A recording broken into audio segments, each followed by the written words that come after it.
welcome to my very, very long-awaited review of The Good, the Bad, and the Ugly. Directed by Sergio Leone, once again, starring Clint Eastwood. This is the third and final film of the Dollars Trilogy, or the Man with No Name Trilogy. This movie was requested, this review was requested by Jack McCulloch. Last year I reviewed the first two films, and I was going to review this one, but I never got around to it. So I apologise, Jack, for the incredibly long delay, but whatever, I'm here now, I've got the review, it's here. So, the story of this film is that essentially it is actually set before the first one, so it is technically a prequel, and it centres around the man with no name, obviously, Clint Eastwood's character, and this other guy named Tuco. Together they join up to try and find some gold buried in a cemetery.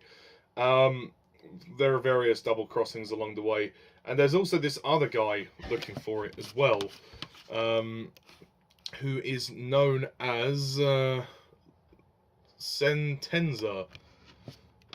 Lee Van Cleef is the actor's name. And these three guys are going in pursuit of the treasure. And it all comes down to a big confrontation between the three of them. A three-way standoff at the very end. And through this, they experience, they go through the events of the American Civil War as well. And that's kind of the main gist of the story, the basic premise anyway. So, The Good, the Bad, and the Ugly. This film is absolutely phenomenal. It is a fantastic film, without question, the best of the trilogy. I mean, for somebody who isn't a Western fan, I was very surprised how much I enjoyed it. I don't think I'm quite on the same level as everybody else. I would have to be in the mood to watch this film, because it's not the most cheery of films, and it is actually quite a long film. It's 3 hours long. So, yeah, I would have to be in the mood to watch it again, but it's definitely the most polished and the most professional of the three movies. And I think that helps because they had a bigger budget.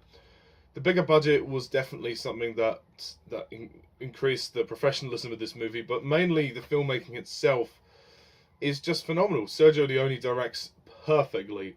His use of close-ups, intense close-ups, his tension. This film is very tension-built, and that's what I like about it. It's that it's not an action movie. There is action in the movie, but it's not an action movie. It is a drama. It is a Western drama. And especially the final confrontation, the three-way standoff at the very end of the film, is very intense. That's a long, we've been building up to this for the whole film, following these three characters throughout the film, and to see them come head to head at the end is epic. And it's a fantastic confrontation. This just has a great scale to it, as well as the story being kind of this treasure hunt for the gold for the three guys. There's also moments of the Civil War, like it's a war movie as well. What we get to see, like there's a point when Tuco and the man with no name get captured, and they get taken to a prison, like a war concentration camp. There are some very poignant moments in this film, some very poignant moments, some very emotional moments, and that's where this movie excels over the first two. It has those poignant moments, it has those moments which give it a wider scope, not just on the level of spectacle, but on the level of emotion. It's emotionally strong, and I like that very much. But it's not without its tension as well. There is not a dull moment here. Well, actually, I can't say that. There are a couple of dull moments, I must admit. I do think the movie, my only criticism of the film is that it is ever so slightly too long at 3 hours. I think 2 hours 45 would have been slightly better. There is about 15 minutes which happen in the middle of the movie where not much really happens, and it does tend to kind of drag a bit. The pacing is sort of padded out a little bit, But I think 15. If you lost 15 minutes, the rest would be fine. 2 hours 45 would have been a bit better, but that's not really a major complaint. I really enjoyed this film. I love the way it's shot, the angles, the cinematography, the lighting. It's very good stuff. It does take its time in areas, as I've said, but it's a fantastic movie. I can see why people love it so much.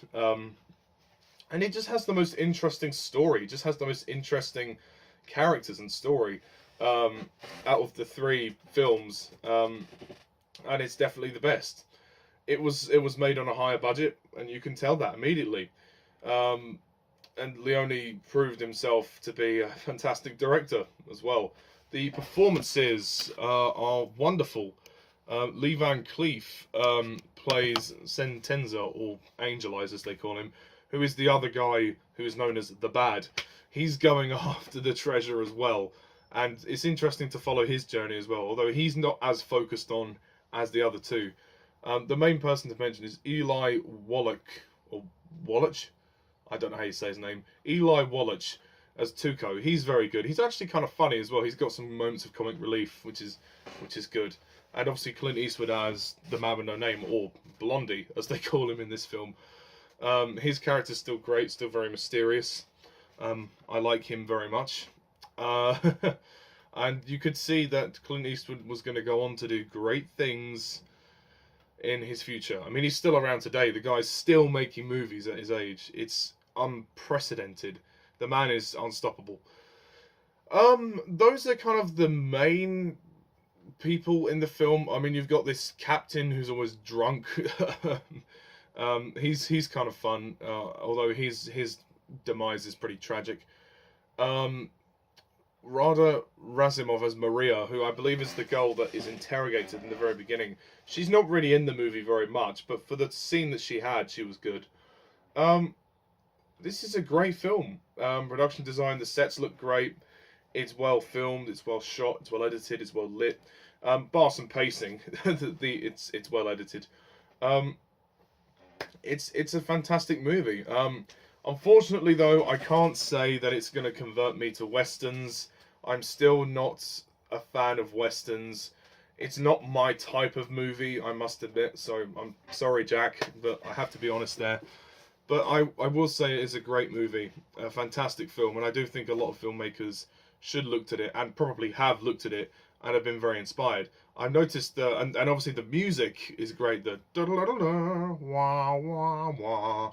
That has been used in so many other films to parody this film. But it's great, and it goes well with that title sequence as well. So overall, I'm not going to say too much more, because I think that there's not much to say. You just really got to see it. You just got to watch it. I was able to watch this on YouTube, actually, so if you don't want to pay to watch it, then you can watch it on there. But just be careful who you tell about it. So, my final thoughts to say are thumbs up, and I am going to definitely score this movie a 10 out of 10.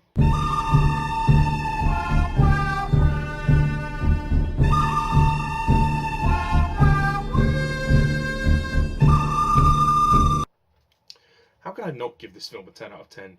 If I didn't give this movie a 10 out of 10, I would get so much hate mail. I would get crucified beyond belief. I would be told to leave YouTube. So yeah, I could not rate this film a 10 out of 10. But the movie justifies its rating.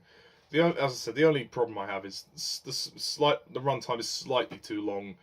The pacing slightly too slow in areas. But overall, it's worth sitting through. So, that's my review of The Good, the Bad and the Ugly. Sorry, Jack, that it took so long to get to this review, but I hope you liked it, and I appreciate the request. Thank you very much. But I will say this, I'm not really going to be watching any more westerns, at least if I can help it. I'm still not a fan of westerns, but what I will do is I will raise a toast with the Hopping Hare Pure Ale to The Good, the Bad and the Ugly. Woo! What I will say is, it's a great trilogy. I don't think I feel the need to necessarily own these movies, but I'm glad I watched them, because they are a very good they are very good films, especially this one, and it's a great way to introduce someone to westerns. I mean, with this third movie, you don't even really need to see the first two to see this one, but it is good to see them just to see the character that Clint Eastwood plays, and how that character goes on a journey, and also just to see the journey of the production and of the filmmaking. But yeah, that's my review of The Good, the Bad, and the Ugly. What do you think? Please leave your comments down below. Let me know. Chipping away at the requests, I will get to the remaining requests, so please bear that in mind. It may be slow, but I'll do my best. Review of Uncharted 2 coming. Review of Doctor Who Colony in Space is on its way, along with many more things. Oh, and a huge shout out to Harry Thomas. Harry Thomas reviewed 2 of my films recently, The Truth Inside and Food Glorious Food.